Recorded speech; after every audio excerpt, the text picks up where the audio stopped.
proceed. Abby, you want to do, I guess, do a roll call? Sure. Yeah. Thank you. Adams, Here. Day, Here. Roden, Here. Fortney, Here. Ramsey, Here. Stewart. Stewart has not joined. Vondrak. No Vondrak. Bergenthal and Kwok. Those four are still absent. All right, we do have a quorum, so we'll keep moving forward. So the first item is the approval of the minutes from the December 20th meeting. We have a motion for approval. I'm so moved. Second. Darren, second. Any other discussion? All in favor, signify by saying aye. Aye. Aye, opposed? All right, motion carries. And I guess we move on to really our only agenda item, right, Abby, which is the report of the Workforce Housing Ownership Task Force. Yes, so Mike Davis had emailed this over from the Affordable Housing Task Force that was putting together this memo. And he said he has no pride of ownership in the document. So please feel free to make any changes that you want or any, we can continue to discuss this. I don't know if we want to, at some point take this to the city council as a kind of report out there. I know the council is aware that this group is working on this topic. It's been mentioned a couple of times during city council meetings. I think Alderman Ramsey has also brought it up a couple of times to the council. So I included the report in your packet, and we were just talking right before the meeting, and maybe it makes sense for the person who kind of took the lead on each of the 5 recommendations to sort of give an overview of those items. And I'll try to do that on the fly for items 4 and 5, because those Mike Davis, I think, took the lead on those. So should we start with item number 1? Yeah, so I did a little research on number 1. Talked to a woman named Olivia, who's in charge of the Madison Area Community Land Trust. And she, apparently this land trust model is something that has been tried and used across the country. And I think, Abby, you know something about this too. So if I get into hot water, you'll hopefully you can help me out. But essentially, it's an organization that will take ownership of land for affordable housing, and they'll develop the housing for a fee. And then the way that they facilitate cheaper housing is that the land is owned by them and they charge rent, so that the homeowner doesn't have to pay the cost of the land. So it reduces the cost of the dwelling by whatever the land cost would be. It's something that has been tried and done in Madison, and hasn't been done here yet. Of course, the big issue is still getting the money to develop the home and then getting the land. So one of the reasons why we started this task force was that we heard about some vacant land that could be developed for workforce housing purposes. And we thought, okay, we should take advantage of this. But there was I don't believe there's a mechanism in place for that. So that's why we kind of started doing this research. So the MACLT could help us with the development and then the administration of the housing. But we talked about also getting this land bank in place that would help us to acquire potential available land that can be used for workforce housing as well. So that's why we kind of put the two together in this this line item in the memo, is the land bank, which could be used to kind of as a mechanism or a way to kind of store the land or the value of the land for a period of time until it is turned over to the developer. And then also there are some sections of this section that just relate to potential sources of money and potential sources of land for the future, so that we could be, I'll use the word opportunistic about developing workforce housing in the future. So I think this is something that I didn't know anything about before talking to Olivia and learning about their model, but it seems like something that we could continue to explore, since it's been tried in Madison, or it's been actually used in Madison, and is kind of a model that's used across the country. And then just the idea that in Middleton there aren't huge swaths of developable land. So we had talked about, as these small pieces of land come up, we could develop single family housing in these spaces. And so the land bank plus MACLT would be a means for doing that. I have a question, Abby. Thanks, Sam.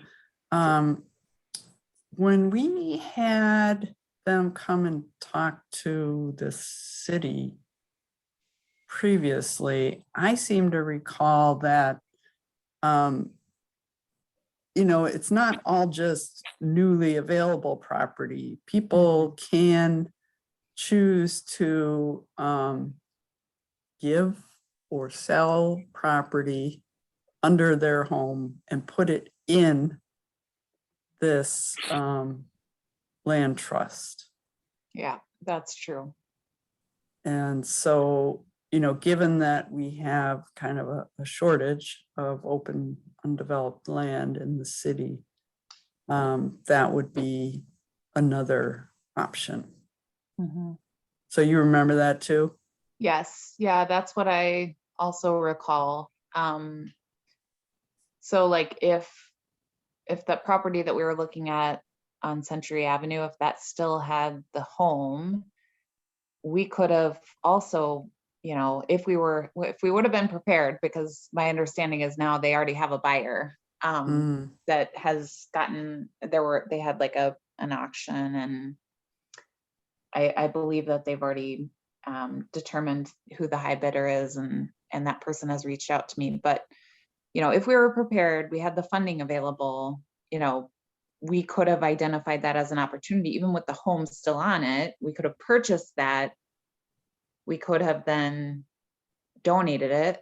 It probably would have had to have been a donation to the Community Land Trust, and they maybe would have had a little bit of funding to put into rehabbing, and then they could have sold the home and then kept the land, like Sam was describing. So I think that they're open to opportunities for either land or homes on land.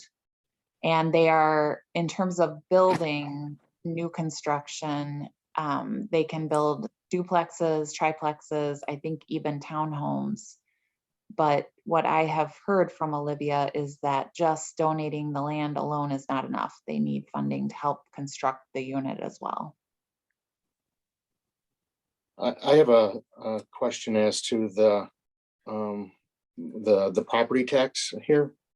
So with the land trust, do they get into an agreement with the city then for the property taxes, or is the person who ends up eventually buying the home, do they pay property tax just on the value of their home? How exactly does that work? That's a great question, Dan. And I asked the same question of Olivia, and I hope that I recall her answer correctly. It was that the land is tax exempt because it's owned by the land trust. And what they have done in Madison is the improvements are privately held.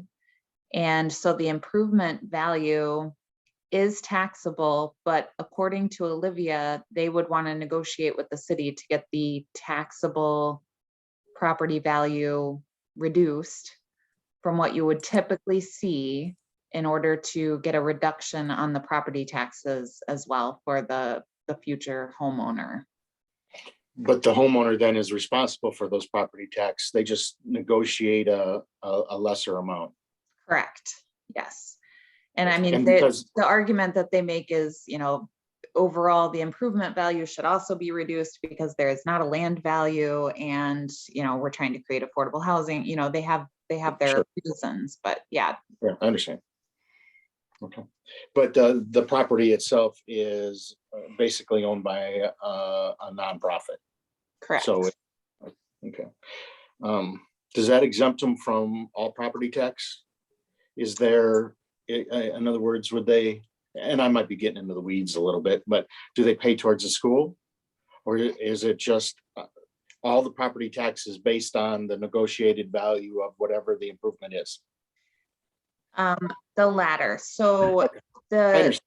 yeah, if you have a lot, it's worth 100K, you have the improvements that are worth 250K, they would still pay the normal bill, the normal tax bill for the 250K, or they would try to negotiate a reduction. And let's say the city agrees that it's only valued at 200K, that 200K would still get split amongst the 4 taxing jurisdictions. Okay. You know, Abby, I'm not sure that by state statute that the city can agree to charge lower taxes based on somebody's income. I don't believe you can do that. You can certainly do it for a not-for-profit for the underlying land. To Dan, to your question, I mean, I think by state statute, they have that right. But that might be a question for the assessor. I think it's a great idea, but I'm just not sure that municipality can agree to do that. That would be my understanding. Okay, that's good to know, Mike, because I don't know a lot about how that works, but the way that Olivia Williams had told it to me on the meeting we had is that they would be approaching the city and requesting a reduction. So I guess the question is, have they done that in the city of Madison, you know, or any other communities where they've done this before? You know, I mean, if she can maybe give you an example, it might be a good test case for it. But I think generally, I think it's problematic. Okay. I guess the other question I had with this way of doing it, you said that the land trust, they rely on the donation of the property, but then they also need help with the actual development in the building. So how is that funded then? How typically do they fund that? I think they get some CDBG money from the city of Madison, but Madison is an entitlement community for community development block grant funding, whereas we aren't. We have to fall under the county consortium, and we have to request funding competitively. And most, from what we understand, and we did meet with the county specifically about this topic, most of that funding is kind of, it's not earmarked. I don't want to say that it's earmarked, but there are nonprofit organizations that are getting an allocation from that every year. Some of them are working on affordable housing, including in Middleton, but it seemed like to be able to, it's not that much money.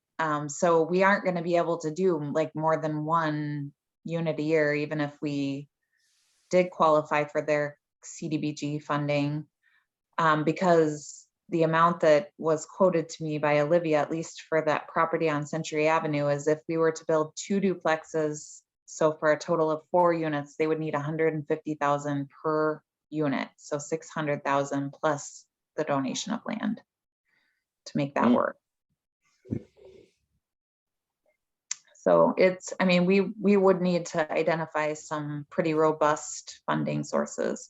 If we had the TIF district, that could be an option, but not all the properties are in a TIF district, and there aren't that many opportunities for like smaller scale homes within the TIF district either. I wonder if Yeah, the city of particularly- Madison uses, they've got an affordable housing fund that they use to, as a gap filler on not only apartment projects, affordable housing projects, but also potentially for home ownership as well. And they fund that with excess TIF proceeds. I'm not sure the actual mechanism for that, but they dole out anywhere from $3 to $5 million a year, to different projects that they feel meet their criteria. And I think as to Sam's point about the excess funds, when one of our TIDs is closed down, but I think that wasn't until what, 2030, Yep. fortunately, but that might be a good way down the road to look at that, but that doesn't help us much in the interim. Yeah.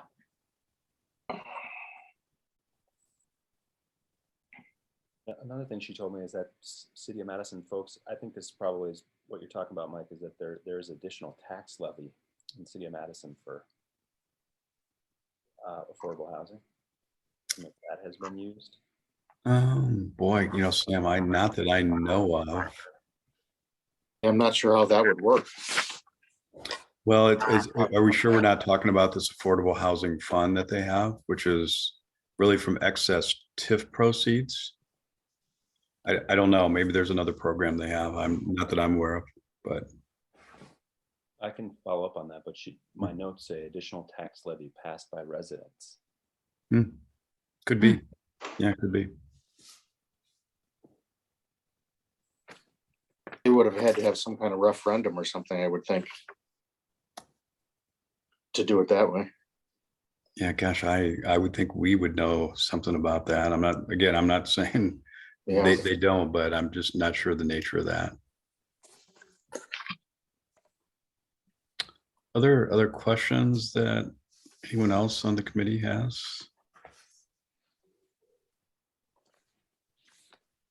And Abby, I think we're just going to kind of run through each of these. I think that's the plan, right? Yes. Chance to ask questions. Okay. So on item number 2, was there someone who wanted to take the lead on going over that one, the habitat? This was the one that Rob researched. Okay. Yeah. Okay. So I guess I can kind of give you the high points here on the fly. So Habitat for Humanity has a tremendous track record in Dane County. And they've had very, very little turnover in any of their subdivisions or homes in the county. It's really pretty impressive. And they have very little defaults on their loans. They've partnered with large employers. They have done some small scale development in Middleton. On Century Place, they also have one home on Amherst Road, which was negotiated as part of a requirement that the city made when we sold land to a developer. So they use volunteer support, sweat equity. I think most people are pretty familiar. Part of the economy of scale that they get with their housing is that they use a pretty similar floor plan. They're smaller homes, 1-car garages. And because they are trained on being able to construct that type of unit, their construction managers, it's pretty familiar, and that enables the assistance of the volunteers who, many of whom are not skilled laborers. I've worked Dan's with a laughing. few. Yeah, I've got my own stories from when my dad and I used to volunteer for Habitat when I was a kid, and we quit when my dad got a hammer on the head because somebody left a hammer on top of a ladder. That was the end of it for us. I'm sure the Dane County, I'm sure the Dane County one is much better organized than the one in Southwest Missouri that I worked with.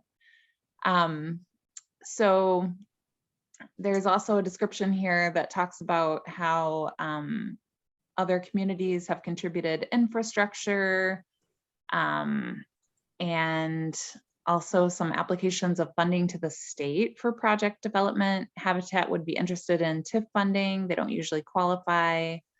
TIF was the funding source that we used to write down the land costs on Amherst Road when we required the land dedication. They do not make a profit. Their home mortgages are 0% interest. They have to provide staff, and they probably, I wouldn't be surprised if they are getting some of that CDBG funding through the county. I don't know that for certain. So they also are looking for land. We do have two larger developments now outside of the city, the current city, that are being subdivided. So that does offer an opportunity. One is the Bell Farm neighborhood, and another is the Acre Farm project, which is just under concept review right now, but it would enable the possibility of having some lots go to Habitat for Humanity. This talks about how the city's building inspectors could be the eyes and ears for prospective sites, by watching for homes that could be candidates for sale or donation.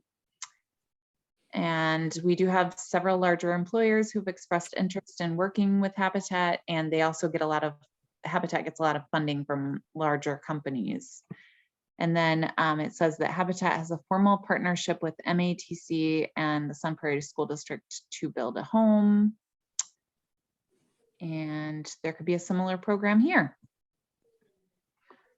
So any questions about that one? Would the avenues or challenges with acquiring land be any different from Habitat for Humanity with the land trust? Might we still use the land bank to acquire the property that we then donate, or would it be a different approach to acquiring the property? Yeah, that's a good question. I think it would be pretty similar. We would be similarly challenged because of the land cost being so high, and because the single family neighborhoods that are getting developed, normally those aren't in a TIF district, so we don't really have a lot of leverage there. The one thing about going with a greenfield site rather than an infill site is that the land cost is probably going to be a little bit cheaper because they're not improved yet. So I don't know, we might have better luck coming up with funding for a greenfield site than we would to, like Cheryl Cliff's property on Century is probably valued a lot higher on a per square foot basis. That's true, Abby, but then you've got all your development costs, your water, your sewer, your roads, your dry utilities. All those things that, certainly Darren would know about as an engineering firm that, contribute significantly to the cost where you actually have lots that you can build on, as you know. Yeah. And I don't know how they handled that.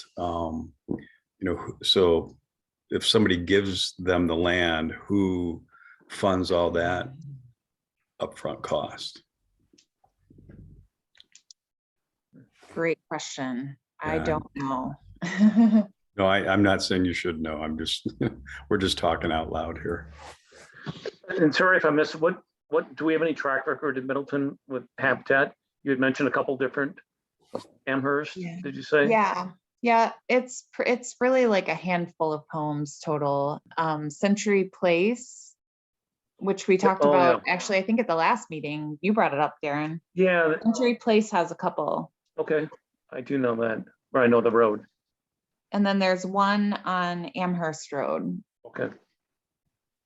When that Amherst Road 10 single family unit redevelopment happened, the city required the southernmost lot to be donated to Habitat. And so that one house on the south is a little bit different than the rest of the development.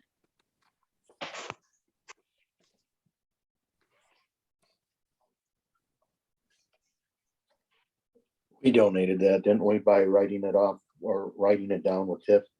The city donated it? Yep.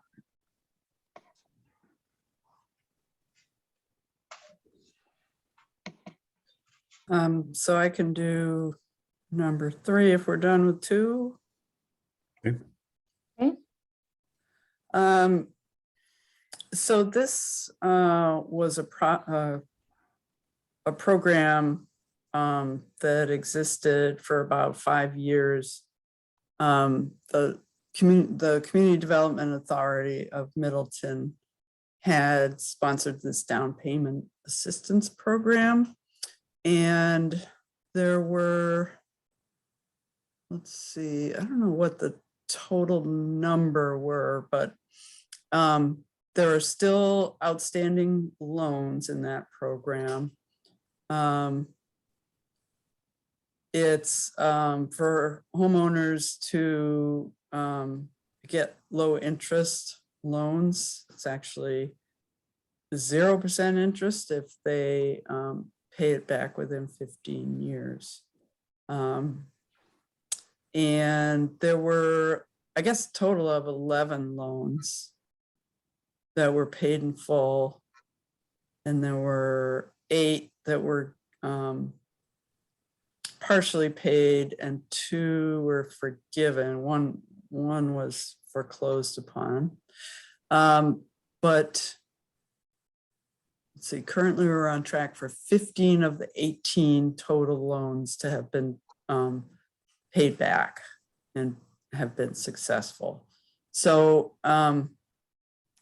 now the thing was, this was a program that ended because the CDA had issues with costs of managing the program, as well as the amount of time it took.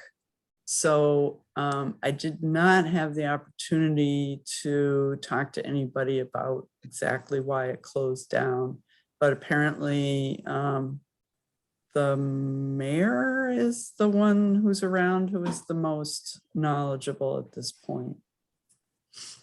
Yeah, Do you have a sense for that, Abby, of why? Yep. That was before I your think time? it was during my time here with the city, and I do staff the CDA. So, and the mayor is he presides over the CDA and chairs it. I think that they discontinued the program because their like annual reserves total, they have about $700,000. And each year they are spending more than they are bringing in income.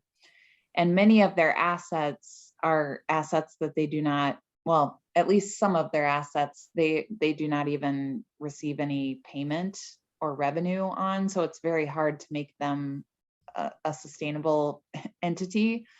They own the senior center building and they own some of the parking lots in the downtown, but they don't receive any rent or revenue from that.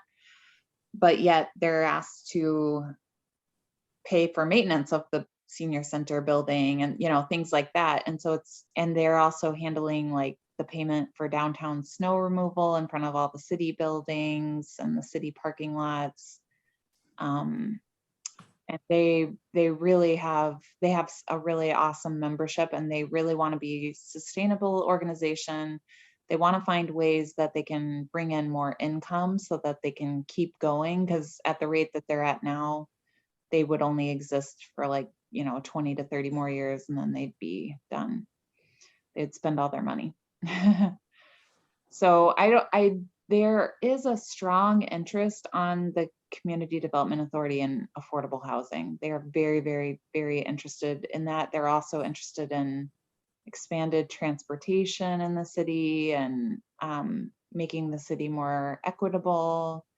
So I wouldn't be surprised if they would be open to some kind of creative arrangement. But I don't think that they'd be able to, come up with funding to do like even 15 more loans, because they just don't really have it in their budget. Abby, do I understand this correctly in here that they weren't receiving any payments on the loans? The loans weren't due until, if the people stayed in their home, they weren't due until 15 years? That's correct. Yeah. And So they are coming due. They weren't even slowly recouping. Correct. Anything. Yeah. The way that the Okay. program was set up was 0 payments needed. And then it's like 1 balloon payment at the end, and they are coming due. So we are facing that challenge right now, that we have some of the loans that are coming due. And the program was not managed initially by the city. It was handled by a nonprofit organization that the city contracted with. And I'm not sure what went on back in the day when 15 years ago, when they set it up, but many of the buyers do not understand their obligations.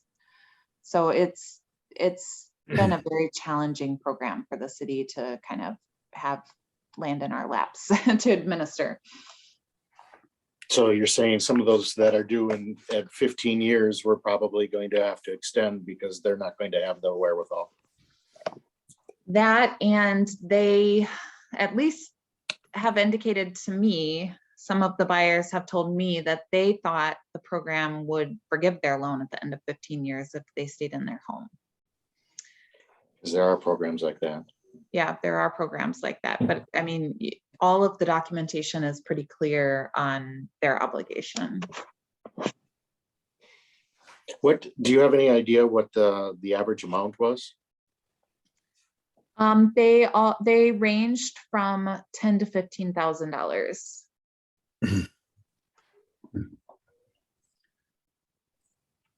You know, Abby, and I'm sure we've talked about a lot of different options over the years, and maybe this is a question for you too, Dan, but you know, why not take the city out of it? I mean, obviously staff will always be limited as to what they can do in managing all these different programs. And, you know, there's enough interest from private developers, both on the multifamily and the single family development here, that, you know, certainly if there's TIF involved, that should be an easy one to address, that there are certain minimum thresholds of some degree of affordability that's provided as a part of those developments. Now, developers are going to scream and yell about that.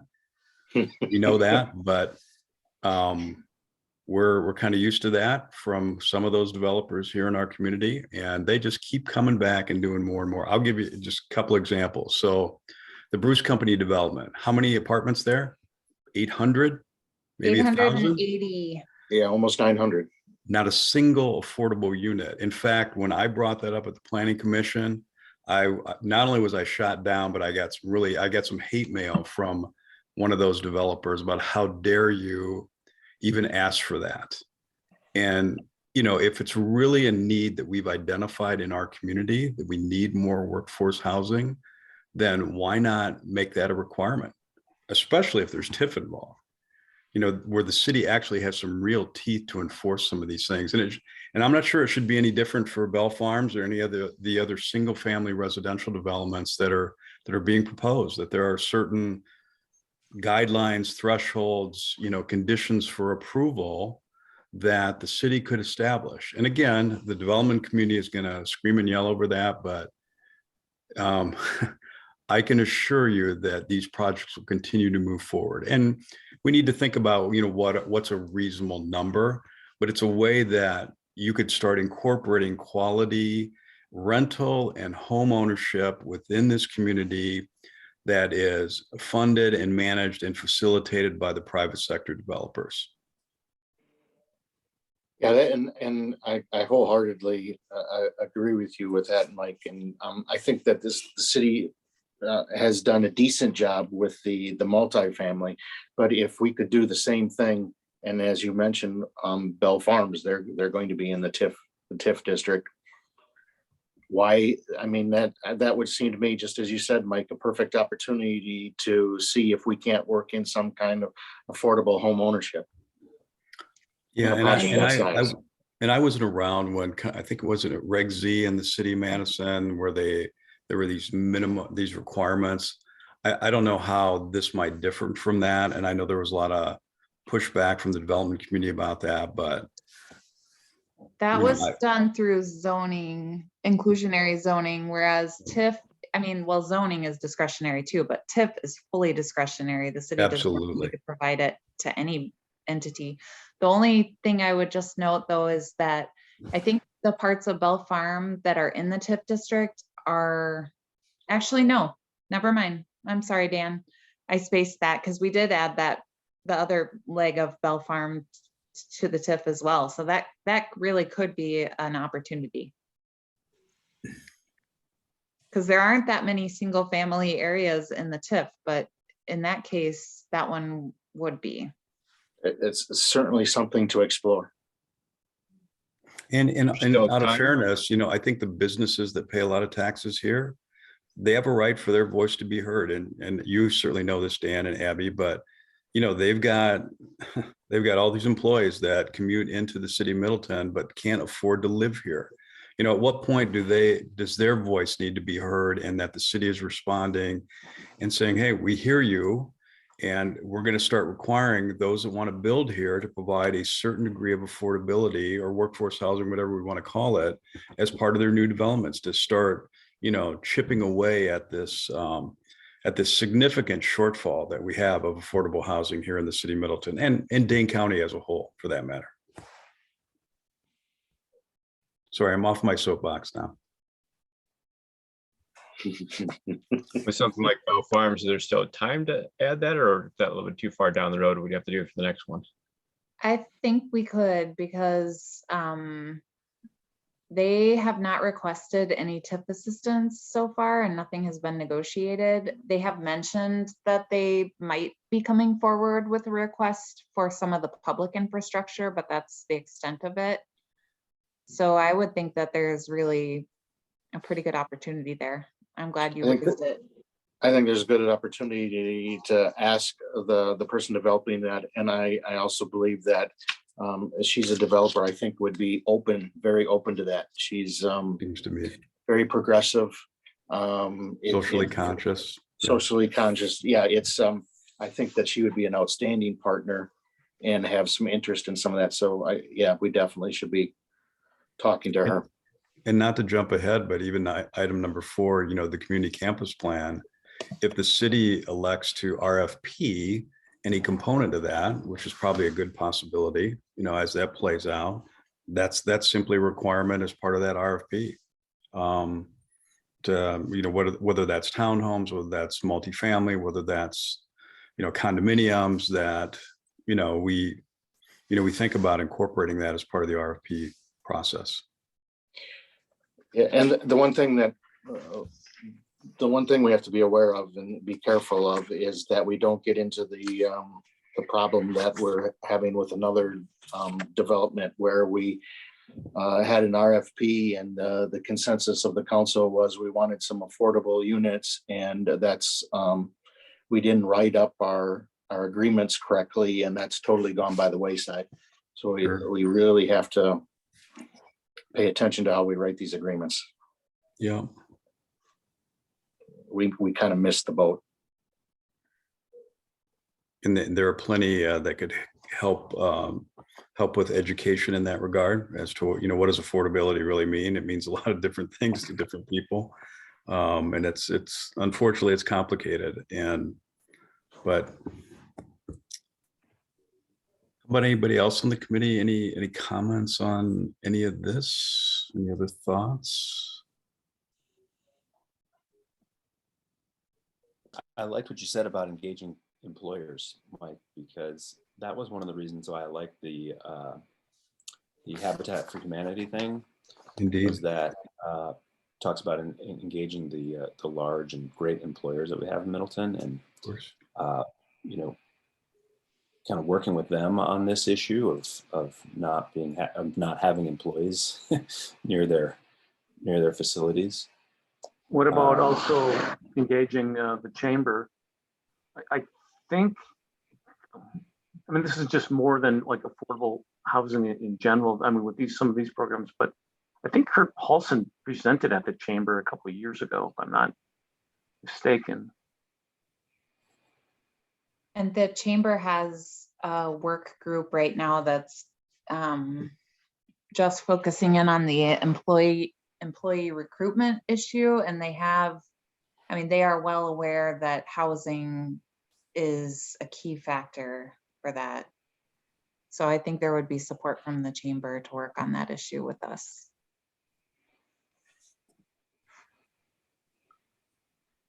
So Abby, again, we jumped a little bit ahead, but I'm not sure we really talked about number 4 yet, did we? I don't know who was going to take that.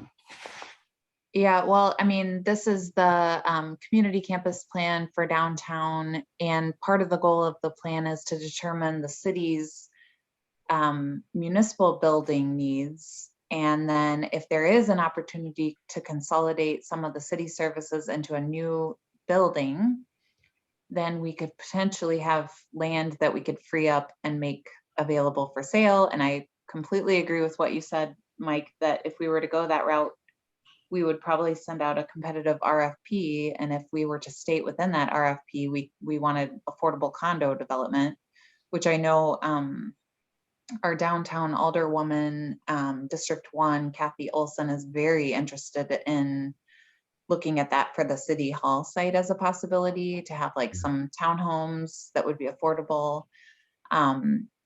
So we could specify that in a competitive RFP, but we would want to make sure, like Dan said, that we have a pretty ironclad agreement. Yeah. So that makes a lot of sense. And we are just so everybody knows, the difference from a developer's perspective, it is difficult. Selling single family lots and townhomes and condos is tough because every time you sell a unit, the developer, the owner pays ordinary income on that. Versus if you develop an apartment complex of 20 units, 40 units, whatever, and you sell that is capital gains. And so if we were to do an affordable housing from selling lots, selling condos, selling townhomes, there would probably have to be some TIF offset to help support that effort in order for that to really work effectively. So if we're going to do that, we need to do it by 2025, because that's the end of the TIF expenditure period for TIF District 3. Fair enough. We got to move quick. And then the last item here is to survey residents to seek awareness and interest in supporting workforce housing and the Madison Community Land Trust. And I don't really know a lot about that aside from what is shown here on the screen. Was this just Mike's idea to try to get some buy-in from the community? Yeah. It looks like it. The employer issue that was mentioned a minute ago, Sun Prairie's Workforce Housing Committee was started by their large employers. So I like the idea too of getting buy-in from employers like Sam mentioned. Sure. I think the other thing too, and obviously the mayor appoints people, but as we turn over as a committee, I think it would be important to try to find people that represent the large employers. Yeah. Serve on this committee, just to make sure that that voice is being heard. Good idea. A good point. So Abby, you've mentioned the Sun Prairie affordable housing program a couple of times. Is it a particularly effective one? Is that somebody we should be talking to maybe model? Actually, the only reason that I know anything about them is because when they were getting their program set up, they asked me to go and speak about some of the things we have done. Okay. So I haven't really followed up. I don't know, I don't know what kind of successes they've had or what they've been focusing on, but that's a good thought, just to kind of reach out to some of the other entities and present on what they're doing, just so we can get up to speed and get any ideas we might be able to steal. But actually, instead of going with Sun Prairie, I wonder if it would make sense to invite Olivia Perry from Dane County to come and talk with our group, because she is the organizer that kind of, she works with all the different communities and nonprofit organizations. And I don't know if she's ever come to workforce housing, has she? Wait, is this a different Olivia? Who is this? This is a different Olivia. This is Olivia Perry. She works for the Dane County Planning Department, and she heads up the Dane County Housing Initiative, DCHI, which is the group that's meeting like once a month, and they put out a newsletter about what other communities are doing and what nonprofits are doing. And Stoughton has been a part of their group, as well as Madison, Sun Prairie, Monona, I think Fitchburg. So she's probably up to speed on what most of the other communities are doing, if you think that would be helpful to have her come and talk.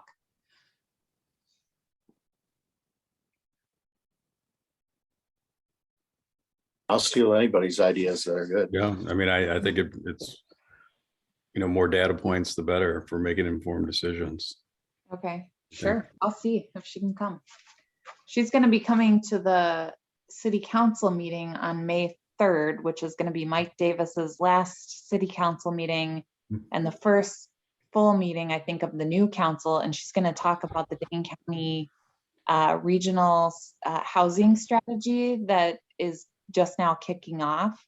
So that's also another opportunity for the Workforce Housing Committee to come and learn more about that. But I can see if she can talk about what other Dane County communities are doing, and especially focusing on affordable home ownership.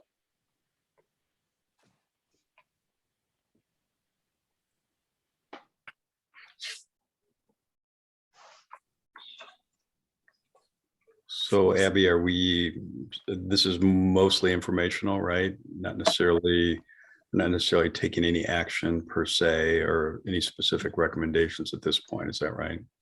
I think so. We can continue to flesh this out and get a little bit more concrete on what the recommendations are based on this conversation that we've had before we send anything back to the city council, I think. So It thanks. seems like we could use this document to keep collecting ideas as well. The Definitely. more we hear about and it seems like I've come across documents too that already exist that maybe came from Community Development Authority that have affordable housing ideas listed, and I don't want those to go by the wayside if they're having trouble having enough bandwidth to work on things, but they're still really committed to it and they've already done some work. Seems like we should take those ideas and see which ones are worth moving forward with. Yeah, well, we could, another thing we could do, and I don't know if now's the time to send it over to them, but we could include this idea on one of their agendas and ask them to discuss these 5 points and also add any additional thoughts that they might have.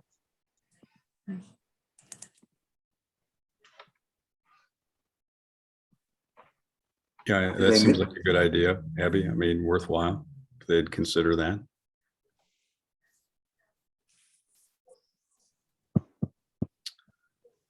Any other comments or questions? Sam, Betsy, thanks for doing a little deeper dive on a couple of these issues. Much appreciated for the rest of us on the committee. Obviously a lot of work to do and sorting through all this.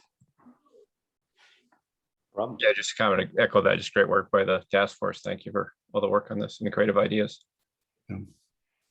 Is there a place on a Zoom call to share a link? I don't think so. Oh, no, we set ours up without the chat so we can comply with open meetings. Okay. But if you want to email it to me, I can forward it over to the committee. Right. If people seen, so this was just put up in the League of Municipalities in February 16th of 2022. It's a local focused toolkit to address affordable housing crisis. Has anybody seen that? It's a joint partnership with, I'm gonna just open it up here. League You of can Municip- share your screen if you want, Darren. League of Municipalities, WIDA, NAIOP. Just changed here.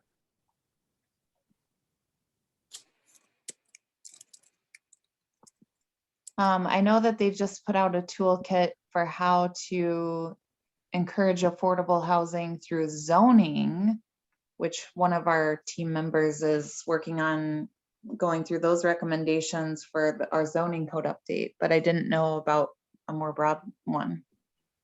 Okay, I will drop a link into the announcement and then a second link that actually has the study. Okay. I have not had a chance to read through it. I just came across, but like ARP, the Realtors Association, NAIOP, WIDA, it's pretty comprehensive. So I think it's something we should take a look at. Cool. Maybe we can expand Right. our 5 ideas. Cool. keeping on the theme of taking others' ideas, I'm up for that too. Or shameless. I felt bad because I was supposed to have one of the elements of the paper that didn't really pan out. So I'll make this my element and I'll send it to everybody right after the call here. Thank Yes, you. and Abby, and thanks for filling in on the rest of the, items that some of the rest of us didn't work on. I would have just read the same thing, like, because I'm like, I haven't looked at this, so I didn't put it together and I didn't write it, so I would just read it as well. So thank you. Anything else that any of the committee members had, or you, Abby? I don't have anything. All right. Well, thanks all. We'll keep the discussion going. And I guess if there's nothing else, we have a motion to adjourn. So moved. Second. I'll second. All right. All in favor, signify by saying aye. Aye. Hi, All right. Motion carries. Thanks, everyone. Have a good evening. thank you. Bye, Thanks, thank guys. you. Thank you. Take care. Night.